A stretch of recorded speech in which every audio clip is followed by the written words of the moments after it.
does it mean to be an entrepreneur?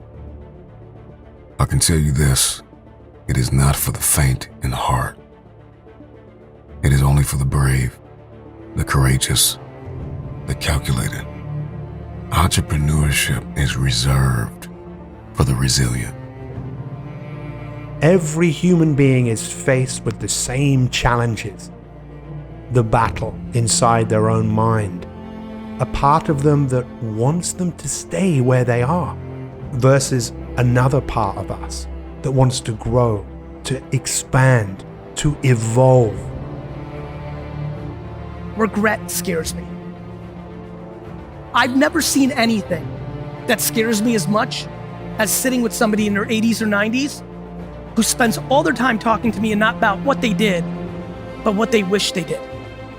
Don't even step on the playing field if you have not counted up the cost of entrepreneurship. Fear is not real. The only place that fear can exist is in our thoughts of the future.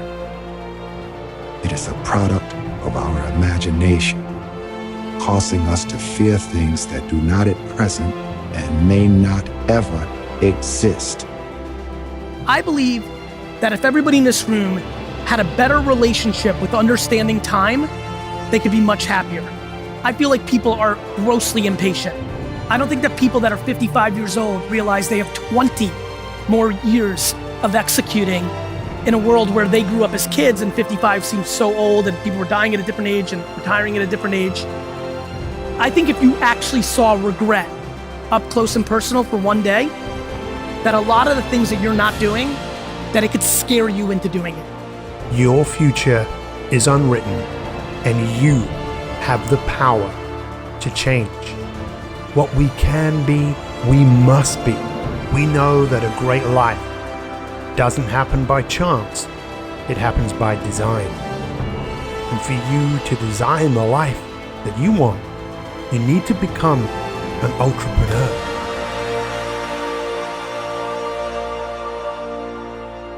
But what is an entrepreneur? So there are two sides to the coin of entrepreneurship. There's heads and there's tails. And most people fail to see tails. They see heads, the face of it. They live on the surface, the lights, the cameras, the action, the time freedom, the yachts, the fun, the fame. But they don't see the blood. They never see the blood, the sweat, the tears. They never see the grit. They never see the grit. They never see the crying. They don't see the sacrifices that are made behind the scenes.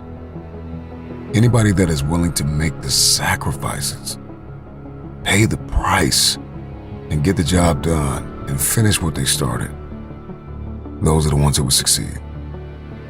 Entrepreneurs have a greater capacity for uncertainty. They stay up late, they work longer, they are more focused. If you're going to be an entrepreneur, you're going to need to lead. A lot of you want the future, but you are not willing to pay the price that is required to purchase it. The world does not need just another entrepreneur. The world needs a disruptive entrepreneur. And see, a disruptive entrepreneur is somebody that comes along with an idea that challenges and changes the status quo. An entrepreneur's drug is self-discipline, an obsession with progress and evolution. A disruptive entrepreneur is addicted to success. They are addicted to performing under pressure. They are addicted to results. The disruptive entrepreneur knows one simple fact, and that is this: I will make it, maybe not immediately, but absolutely and definitely.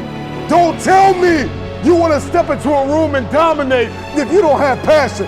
Don't tell me that you want to be a disruptive entrepreneur and you want to step into a room with a new idea and challenge and change the status quo and you don't have passion. An entrepreneur daily deepens their desire to understand the arena they have chosen to step into. The world needs more creative, resilient, passionate, committed, focused, disruptive entrepreneurs.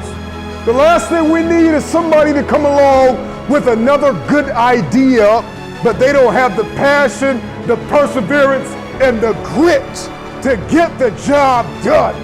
We don't need another person that's going to start something and quit in 6 months.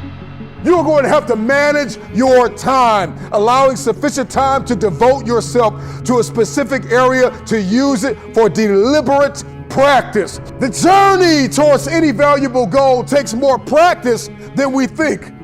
You are going to need to reprogram and rewrite the code of your habitual nature, and you are going to have to tear down negative paradigms and build new ones. A disruptive entrepreneur is calculated. A disruptive entrepreneur is somebody who knows who they are no matter what. They are somebody with vision. Right now you may be in pain. Right now you may be hurting. Right now you may be bloody. Right now you may feel like giving up. But if you have vision, you are able to see past the pain and look into the eyes of the future. If you're going to be a disruptive entrepreneur, you're going to have to master the art of listening. You're going to have to master optimism, resilience, consistency, perseverance, loyalty, creativity, courage, effort, patience, time management, optimism, the ability to take responsibility. If you're going to be a disruptive entrepreneur, you're going to need to be a problem finder and a problem solver. This is going to require you to be very mindful. It's going to require you to be aware of what is happening in our economy. Entrepreneurs are observant, and when they notice problems, they don't shy away or pass the buck. They latch on like a pit bull. They don't run for fires, they run towards fire. You gotta have an eagle mentality. An eagle is the only bird that flies into the storm. If you are going to be a disruptive entrepreneur, you are going to have to accept the fact that you will lose money. You will hire people and fire those people. You will not win every day, but you will never lose, because when you don't win, you will learn. Failure can be terrifying. You know, oftentimes people want to abandon the project because they feel inadequate. An entrepreneur, though, isn't scared off by the idea that isn't working. They just flip the flow. They're excited. They stay passionate. They shift their perspective. They have a passion, and that passion spills over into the rest of the team. Disruptive entrepreneurs are very willing to admit when they're wrong, and they remain confident even in the face of adversity. See, once you're confident in your why, it becomes a lot easier for you to persevere through the process. If you want to show up and play and be a disruptive entrepreneur, you got to bring everything you have. Many people think it's a risk taker, someone who's prepared to step out of their comfort zone, to do what they've not done before, and in some cases to do what no one has done before, to gamble everything with the realization that you could lose everything. But is that really what an entrepreneur is? When you look at the real meaning of the word in its origin, it doesn't mean risk taker. It means someone who is prepared to grab something in front of them, someone who wants to take control. Now, as a coach, every day I meet people who want to make positive changes in their life, people who want to achieve, people who want to be more productive, successful, have more fulfillment in their life, to be what they're truly capable of becoming. In order for you to have more, you must become more. You must become an entrepreneur and take control of the most important thing that you own, and that's your mind. Everyone has a mind, but many people are unaware of what your mind is doing. You see, the purpose of your mind is your mind plays tricks on you. So if there's anything that you want in your life and in your business, the odds are stacked against you. Why? Because you are against yourself. Inside everyone is a burning desire to be an entrepreneur, to take risks, to grab opportunities, to take control of our lives. So how do you take control of your life? By taking control of your mind. How do you take control of your mind? You must become more aware. Aware of what it's like to be yourself. I love to ask the question, how are you? What is the origin of how are you? It's actually very biblical, meaning how are you with God? Now for me, my interpretation of that is how are you with yourself? What is the experience like of being you? Chances are it's not what it could be. Chances are it is what it has been. And maybe you're like so many people all around the world that is fighting a losing battle. A battle where you are more focused on staying where you are than focused on where you want to go. Napoleon Hill wrote about this in 1937 in Think and Grow Rich, interviewing over 500 of the most successful people, from Alexander Graham Bell to Henry Ford to Thomas Edison. And he could see from all of his work that there were patterns in what people were focusing on. These people had a burning desire of something they had to do, something that was in front of them, something they wanted to grab and take control of. And this is what the greatest entrepreneurs have done. A drive to do more, to create, to bring something in to this world. Everyone has ideas, but every idea that you have ever had can move you in a number of different directions. Right now, stop and look around at all the things that man has created, and know that all of those things that have been created twice.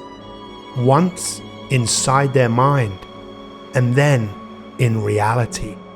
We can all have ideas, but bringing those ideas in to reality is where the real game starts, and where the real entrepreneur kicks in. That where you can see something so much that you'll do whatever it takes to bring that into the world, with that voice in your head that tells you, no, don't bother. Let's do it tomorrow. Ooh, it's just too much work. The voice that wants you to keep you where you are will slowly fade away as you turn down the volume on that part of your brain and wake up the genius within you that wants to grow, that wants to evolve, that has to, is determined, that will do whatever it takes to become more. A man who won the Nobel Prize in 1937, a Hungarian man whose theory was called syntropy. What is syntropy? Basically that every living cell lives for one reason: to grow, to express itself fully. What you can be, you must be. The difference between us as human beings and everything else in nature is that we have the dignity of choice. A tree doesn't grow halfway and then think, I've had enough of growing, and stop. It keeps growing because that is what it is designed to do. With human beings, we can have these great ideas of growth and things we must create and do, but we have the dignity of choice. And I challenge you right now to see that all of the choices that you have are either going to move you forwards into growth or back into safety. The natural state of the garden is weeds.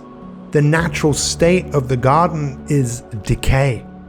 We have to go to work on ourselves. We have to become entrepreneurs of our mind, to take control, to be who we're truly capable of being. And your secret weapon in all of this is to find humor in some of what goes on inside your mind as you begin to realize you are more than your thoughts. What you can be, you must be. The time has come for you to be the leader that you are looking for, to be the entrepreneur of every area of your life. I live a life already where people email me on a tactical level the regret that they wish they listened to me around this, that, or the other thing 3 or 4 or 5 years ago. 400 trillion to 1. I just want everybody to hear this. This is the reason I'm happy 24/7, 365 for the rest of my life. 400 trillion to 1. The odds of becoming a human being. You might not like the human being situation you ended up in, but let me tell you this. Your mom might have grabbed another glass of wine and you never would have been. I mean, 400 trillion to 1. You're more likely to win the lottery of over $100 million 9 times in your life than being Rick. Because the game's very simple. If you've got debt or have to put a roof over your head or somebody else, then you work, whatever job is paying you that. But I'm asking you, what are you doing from 6 p.m. to midnight? And if you have to go build slowly your portfolio, your Shopify store, your Instagram account, your YouTube channel, wouldn't you be pumped if I told you for the next 4 years it's tough and you don't watch as much Netflix and sports and hanging out, but then you get to live happy for the rest of your life? Everybody, in theory, would sign up for that. The reality is a lot of people don't want to grind for 4 years. Like, people don't like pain. It's why most people don't have 6-packs. I mean that. There's a lot of people here who want to be in better shape. You just don't want to work out. You just don't want to eat well. If any person in here is unhappy, I need to know every single minute you spend on anything but your job, because I'll tell you, taking those leisure hours, which you're using to escape your unhappiness, you're literally watching Netflix or sports or playing video games or listening to music to escape your reality that you're not happy about. I want you to take those hours and start building something that gets you off your issue. And it might take 7 years, but it's worth it. All you have to do is make. We are the media. All you have to do is make. And even with that mitzvah, when that great opportunity of a lifetime, one that everybody that lived before us would break their arms off to be living here right now at this time with this cost, to be able to build awareness about their thing, even with all that, you're not making. It is very hard for me to feel sad for anybody who isn't making content at scale when the blueprint is black and white. Making money is a talent. We accept we accept being a basketball player is a talent. We accept being an incredible artist and singing is a talent. For some reason, we've created massive delusion around everybody can make money. It's hard. It's an actual talent. And we have to have that conversation, because when we do, it can start getting us into way better conversations, which is, what are you destined to do? What are you capable of doing? What makes you happy? How does it go well? To me, that's where it gets interesting.